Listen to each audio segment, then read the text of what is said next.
Did you know in Iceland they bake bread by using heat from nearby volcanoes? And even though we have no volcanoes here where I am, knock on wood, I still am going to attempt to make Rúgbrauð. So thank you to Wondrium for sponsoring this video as we make Icelandic volcano bread, this time on Tasting History.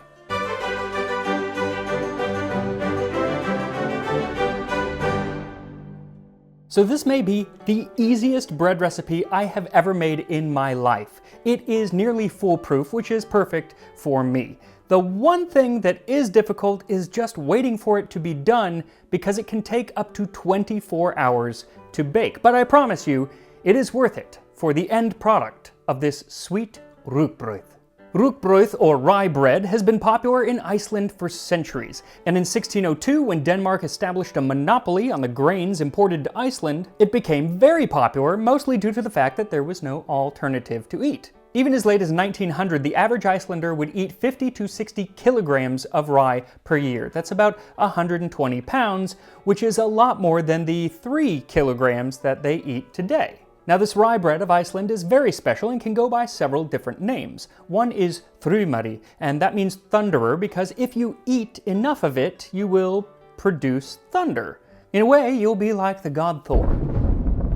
Another word is Hverabrauð, which literally means hot spring bread because of how it's baked, from the heat produced by liquid hot magma from just below the Earth's surface. See, Iceland didn't get their first oven until around the year 1900, and they didn't really need it because there's oven in the ground all around them. This bread would be made by digging a hole near a hot spring, and just a few feet down, you'll have boiling water actually coming up. Then you make the dough, put it into a sealed container, and put that into the boiling water, cover it up with sand, and wait until it's baked. It's similar to the way that you make a boiled pudding, but in this case, you end up with a dense but soft bread.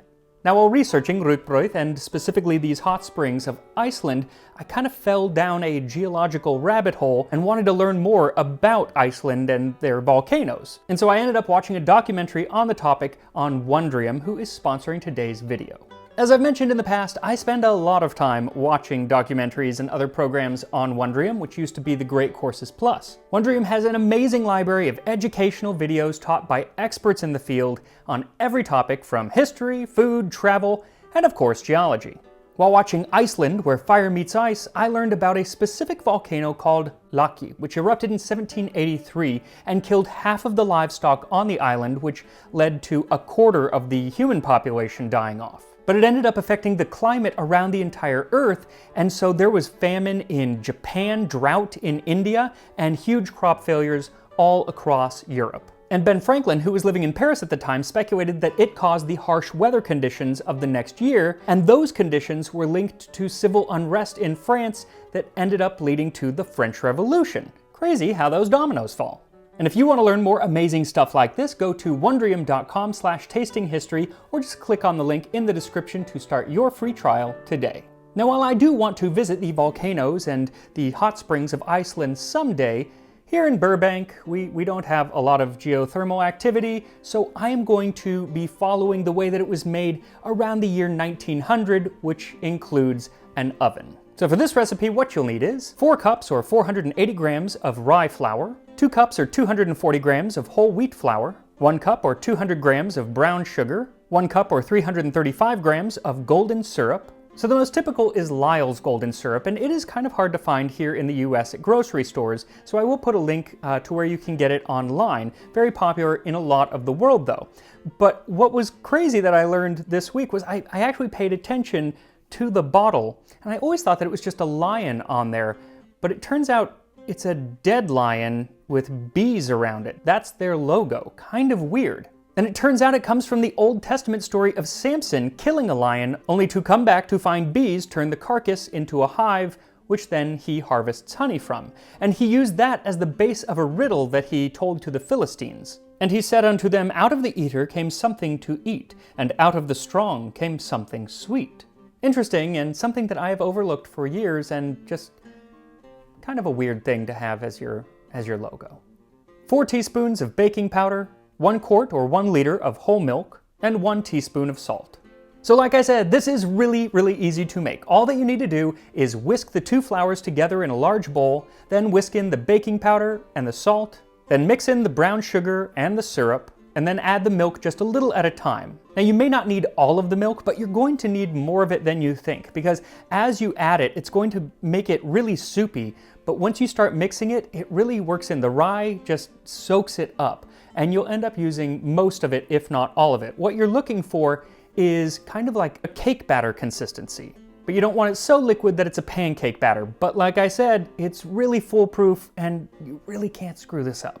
Then pour the dough into a well-greased container. I'm using a large Dutch oven, but you can use a bread tin, though you'll probably need 2 for this amount of dough.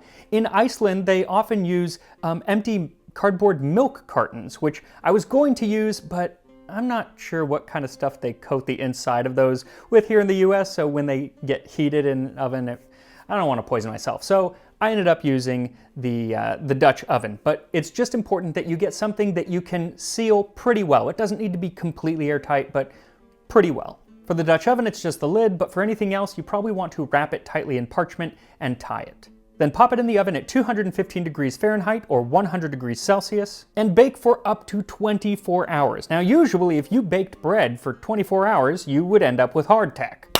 But because this is sealed, it keeps the moisture in so it doesn't dry out. Now depending on your schedule, you may not want to leave this in the oven for 24 hours. I would not leave the oven on while you're sleeping. It's probably not safe, especially if you have a gas oven. So you can bake it for less. You can either leave it on for 24 hours if you have somebody watching it on shifts, or bake it for less. Don't do under 12 hours. 12 to 14 really is the minimum, so get started first thing in the morning. Now this bread is eaten all year round, but it is particularly popular during the festival of Thorblot, probably because it is one of the more palatable dishes of the festival. And so I'm going to ask you now to like this video and make sure you are subscribed just in case I lose you as I go through what else you might eat during Thorblot. Thorblot is the Icelandic midwinter festival, and just like many holidays, its history is murky. Originally, it's named after Thorri, a legendary king of Queensland or Denmark, depending on which of the sagas you're reading. They also name him as either the son or the brother of the personifications of frost and snow. In 12th century history of Norway, it claims that Thorblot, or Thorri's sacrifice, was given by the inhabitants of Queensland to Thorri every midwinter. Though in the 13th century, the Icelandic Orkninga saga says that it was Thorri giving the sacrifice. Thorri was a great sacrificer. He had a sacrifice every year at midwinter. That they called Thorblot. From that, the month took its name. And that month, also called Thorri, is the 4th winter month in the Icelandic calendar that was made in the 10th century, which was during the height of the Viking Age. Now, since it's a lunar calendar, it's always kind of shifting in relation to our calendar, but generally it falls from mid-January to mid-February, so being celebrated right now. Now, we don't really know much about the original Thorblot. It doesn't really tell what it was for exactly, or how the sacrifice worked, or what else was entailed. The sagas really don't mention it. But what we do know is that during the Christianization of Iceland, it disappeared. It would be back though. It would just take quite a while and would be very different when it did get back. In 1262, during a period of civil strife known as the Age of the Sturlungs, Icelanders signed the Old Covenant, relinquishing sovereignty to Håkon IV, King of Norway. And the island eventually changed hands to belong to Denmark, who controlled Iceland for centuries. Well, by the 19th century, Iceland had been settled for about 1,000 years, and they were thinking, okay, well, we're old enough to rule ourselves. And this led to a rise in Icelandic nationalism, which put a spotlight on Iceland's history and their culture, particularly on their early history, the pre-Christian history, and then the sagas. So in 1873, an association of Icelandic students living in Denmark organized the first recorded modern celebration of Thorblot. The celebration idealized Iceland during the Viking Age as Golden Age Iceland, and the event featured a dinner where poems and speeches were given and a lot of readings from the old Icelandic sagas. Though by this time, Thor, the god of thunder, was a name far more recognizable than Thorri, and the names kind of sound alike, so most of the things that were talked about ended up being more about Thor than of Thorri. An account of the early celebration says, "I've heard it said that Dr. Bjorn Olsen presented the best performance with his poem, The Cup of Thor. In 1880, the Archaeological Society of Reykjavik held a Thorblot. We drank remembrance to the gods of Odin Allfather, of Thor, of Freyr, and Njord for the year blessing. As the holiday evolved, it began to include a lot of food that was thought to have been eaten during the pre-Christian Viking era, though really it was more food that was eaten in the countryside of Iceland that had lost popularity by the 19th and 20th century. And for good reason. See, the food, when put together, is called þorramattur, and it includes some very questionable dishes. Sveit, which is boiled sheep's head. Grutspungur, which is ram's testicles pressed into blocks then cured in lactic acid. Lots of head cheese, pickled meats, blood puddings, and of course, hákarl, or fermented shark, which has quite the reputation, not a particularly good one, and I really want to try it someday when I go visit Iceland, just to say that I have tried it. The other foods, though, I think I'm okay not trying. Frankly, the whole meal sounds like it was put together as a sort of fear factor test to see that if you can keep this stuff down, you have earned a place in the sagas next to your ancestors. Though actually, in the sagas, they don't mention pretty much any of these foods, at least that I could find, though there is one food eaten during the festival that is mentioned. Harðfiskur. Harðfiskur is fish, often cod or haddock, that has been left out, usually hanging off of cliffs or on racks, to be dried by the icy cold wind of Iceland so that it will become essentially fish jerky. And Harðfiskur gets a shout out in the 12th century Icelandic saga of Grettir the Strong. Atli went to Snæfellsnes to get dried fish. He drove several horses with him and rode from home to Melar in Hrútafjörð to his brother-in-law Gamli. They rode west by way of Haukadalsgard and the road which leads out to the Ness, where they bought much fish and carried it away on 7 horses. And in 1555, Olaus Magnus gives us an actual description of how this fish was made. When you come in toward the shore, such an abundance of fish is to be seen that you are dumbfounded at the sight. Some of the fishes, sprinkled with brine from the sea, are commonly spread out over 2 or 3 acres of the flat level ground at the foot of the mountain, to be parched and dried by the wind. Some are hoisted on poles or spread out on racks to be dehydrated by the sun and air. He says that the smell was so strong that sailors, either at night or during a storm, could tell where the shore was simply by the pungency of the odor coming from the dried fish. Though he does say it is served with salted butter and is highly appreciated even by kings. And that is exactly how I am going to eat it, because I got some harðfiskur and some Icelandic butter. Here we go. That hits you. Oh, that hits you. That smells fishy. Like fish food almost. Interesting. I'm guessing you just break off a piece. It really is like jerky. It is tough. It was hard to get a piece off. I'm using my bread knife just because I don't want to dirty up 2 knives. And gonna try this harðfiskur with butter.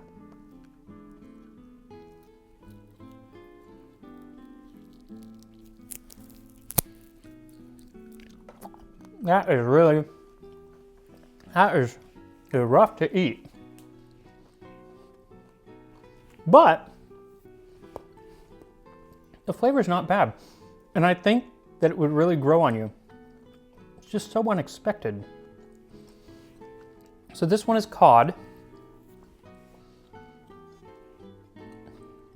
It's so chewy. So much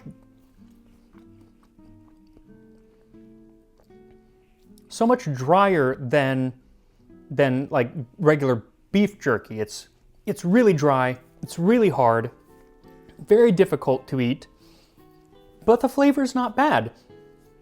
It smells fishier than it tastes. It still tastes like fish, but it smells fishier than it tastes. Definitely need that butter though. Now at Thorblot, with the harðfiskur and the other delicacies, shall we say, they finish everything off with copious amounts of brennivin, a caraway-flavored liquor in the aquavit family, which are high-proof alcohols usually made of grain or potato and then flavored with some sort of herb, similar to gin. Now, I had no luck in finding this in any of my liquor stores, but luckily, Curiata was able to find it for me. They got a bottle sent to me, And now they are going to be carrying it on their site, so I will put a link in the description. They're kind of my go-to place for all weird liquors that I can't find anywhere else. So I'll put a link down there if you want to try Brennivin.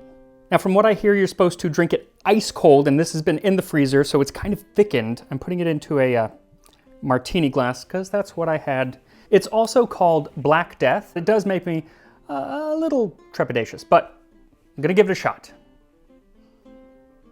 It smells like nothing. Oh no, there is a little caraway there.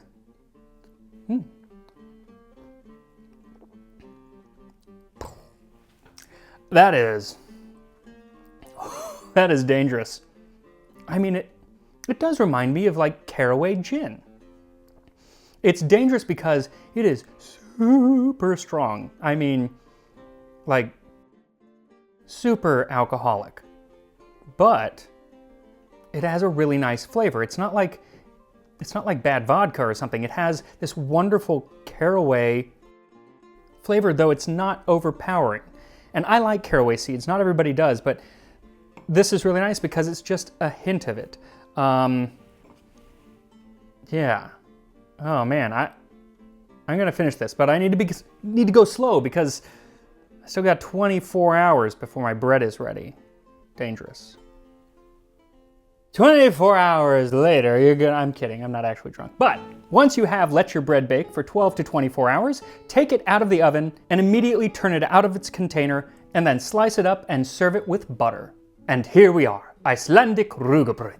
Now I'm eating mine with butter, but it can also be served with pickled herring or hard-boiled egg and onion. I've seen lots of different ways, but butter sounds best to me, so that's what I'm doing. Here we go.